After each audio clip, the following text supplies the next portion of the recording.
secretive, so concealed from government and public knowledge that the 10 or so figures who attended disguised their names when en route to the island. After this bill was constructed, it was then handed over to their political frontman, Senator Nelson Aldrich, to push through Congress. And in 1913, with heavy political sponsorship by the bankers, Woodrow Wilson became president, having already agreed to sign the Federal Reserve Act in exchange for campaign support. And 2 days before Christmas, when most of Congress was at home with their families, the Federal Reserve Act was voted in, and Wilson in turn made it law. Years later, Woodrow Wilson wrote, in regret,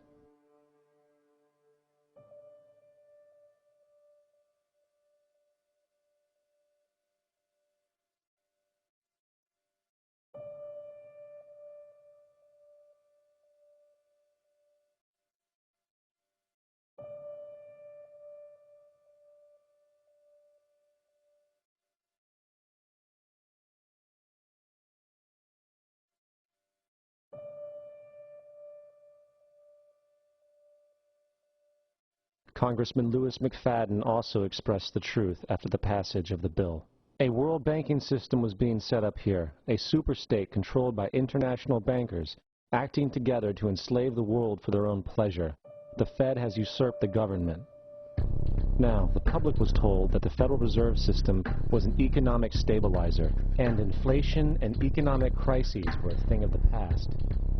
Well, as history has shown, nothing is further from the truth. The fact is, the international bankers now had a streamlined machine to expand their personal ambitions. It's alive! It's alive! It's alive! For example, from 1914 to 1919, the Fed increased the money supply by nearly 100%, resulting in extensive loans to small banks and the public.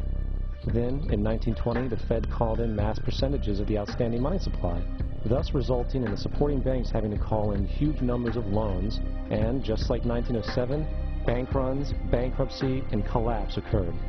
Over 5,400 competitive banks outside of the Federal Reserve System collapsed, further consolidating the monopoly of a small group of international bankers. Privy to this crime, Congressman Lindbergh stepped up and said in 1921, "Under the Federal Reserve Act, panics are scientifically created. The present panic is the first scientifically created one, worked out as we figure a mathematical equation." However, the panic of 1920 was just a warm-up. From 1921 to 1929, the Fed again increased the money supply, resulting once again in extensive loans to the public and banks.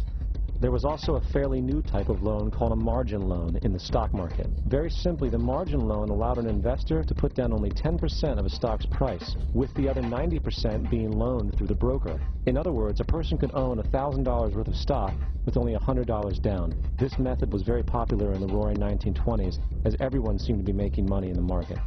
However, there was a catch to this loan. It could be called in at any time and had to be paid within 24 hours. This is termed a margin call, and the typical result of a margin call is the selling of the stock purchased with the loan. So, a few months before October in 1929, J.D. Rockefeller, Bernard Baruch, and other insiders quietly exited the market. And on October 24, 1929, the New York financiers who furnished the margin loans started calling them in masse. This sparked an instantaneous, massive sell-off in the market, for everyone had to cover the margin loans. It then triggered mass bank runs for the same reason, in turn collapsing over 16,000 banks, enabling the conspiring international bankers to not only buy up rival banks at a discount, but to also buy up whole corporations at pennies on the dollar. It was the greatest robbery in American history. But that didn't stop there. Rather than expanding the money supply in order to recover from this economic collapse, the Fed actually contracted it, fueling one of the largest depressions in history. Once again outraged, Congressman Lewis McFadden, a longtime opponent of the banking cartels, began bringing impeachment proceedings against the Federal Reserve Board, saying of the crash and depression, "It was a carefully contrived occurrence. International bankers sought to bring about a condition of despair so that they might emerge the rulers of us all." Not surprisingly, and after 2 previous assassination attempts, McFadden was poisoned at a banquet before he could push for the impeachment.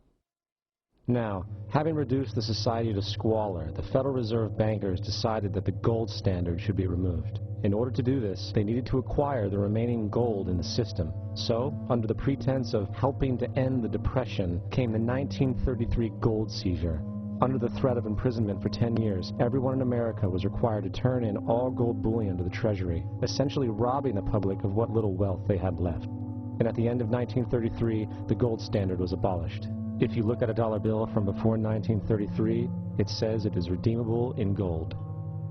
You look at a dollar bill today, it says it is legal tender, which means it is backed by absolutely nothing. It is worthless paper. The only thing that gives our money value is how much of it is in circulation. Therefore, the power to regulate the money supply is also the power to regulate its value, which is also the power to bring entire economies and societies to its knees.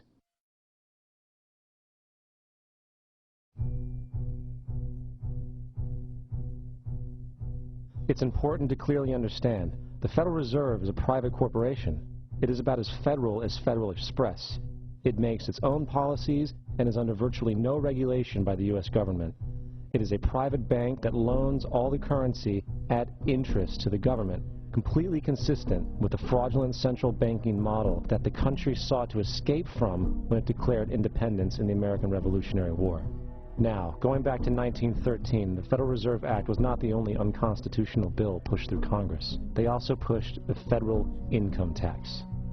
It's worthwhile to point out that the American public's ignorance towards the federal income tax is a testament to how dumbed down and oblivious the American population really is. First of all, the federal income tax is completely unconstitutional, as it is a direct, unapportioned tax. All direct taxes have to be apportioned to be legal based on the Constitution. Secondly, the required number of states in order to ratify the amendment to allow the income tax was never met, and this has even been cited in modern court cases.